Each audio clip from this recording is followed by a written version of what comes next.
Doctor Sarvepalli Radhakrishnan, మన రాజనీతిజ్ఞుడు, మన 2వ రాష్ట్రపతి.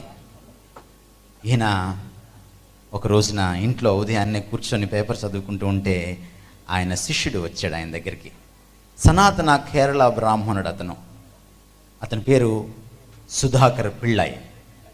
సుధాకర్ పిళ్ళై ఆయన దగ్గరికి వచ్చి ఆయనకి విష్ చేసి, అంటే ఏంటి సుధాకర్ ఇలా వచ్చావు? సార్, ఒక ముఖ్యమైన పని మీద వచ్చాను.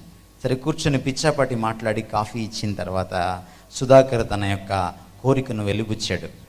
ఏమిటంటే, సార్, నాకు ఆధ్యాత్మిక చింతన ఎక్కువ అవుతుంది, భగవంతుని తెలుసుకోవాలనుకుంటున్నాను, నేను ఒక గురువు గారి కోసం వెతుకుతున్నాను, నాకు ఒక మంచి గురువును పరిచయం చేయండి. మీరు ఎన్నో మతాలని చదివారు, మీరెంతో తాత్వికతను పుణికిపుచ్చుకున్నారు, మీరైతే నాకు బాగా పరిచయం చేస్తారు సార్ అని అంటే, సర్వేపల్లి రాధాకృష్ణన్ ఒక క్షణం ఆలోచించాడు. కూర్చో సుధాకర్ అని చెప్పి తన బెడ్రూమ్లోకి వెళ్ళాడు. కాసేపటికి వచ్చాడు. చేతిలో చిన్న పుస్తకం తీసుకొచ్చి సుధాకర్ పిళ్ళై చేతిలో పెట్టాడు. సుధాకర్ పిళ్ళై ఆ పుస్తకాన్ని ఓపెన్ చేసి చూస్తే అది బైబిల్లోని 2వ భాగం, కొత్త నిబంధన, యేసుక్రీస్తు వారి జీవిత చరిత్ర. సుధాకర్ పిళ్ళై ముఖం ఎర్రపడింది. ఆయన వైపు చూశాడు. చూసి, ఏమిటి సార్ ఇలా చేశారన్నాడు. ఏమైంది అన్నాడు. మీరేదో గొప్ప గురువును పరిచయం చేస్తారని నేను వస్తే, మీరు నాకు చాలా గొప్ప గురువు గారు అయితే మీరు ఏమిటి సార్ ఇలా చేశారన్నాడు. ఎందుకు ఇలా చేశాను అనుకుంటున్నావు? ఏమైంది? ఈ నిమ్న జాతి దేవుడిని నాకెందుకు సార్ అని అన్నాడు.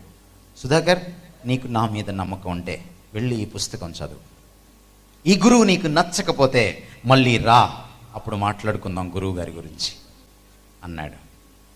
సరే, చేసేది లేక గురువు గారి మీద ఉన్నటువంటి గురితో అతను ఆ పుస్తకం తీసుకుని వెళ్ళిపోయాడు. సుధాకర్ పిళ్ళై మళ్ళీ వెనక్కి రాలేదు.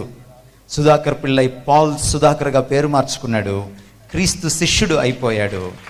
ప్రపంచంలో మొత్తం తిరగలేదు ఆయన, భారతావనంతా తిరుగుతూ ఖైదీల మధ్య యేసు క్రీస్తు ప్రేమ సువార్తను ప్రకటించాడు. చనిపోయేదాకా అదే పని చేస్తూ ఉన్నాడు.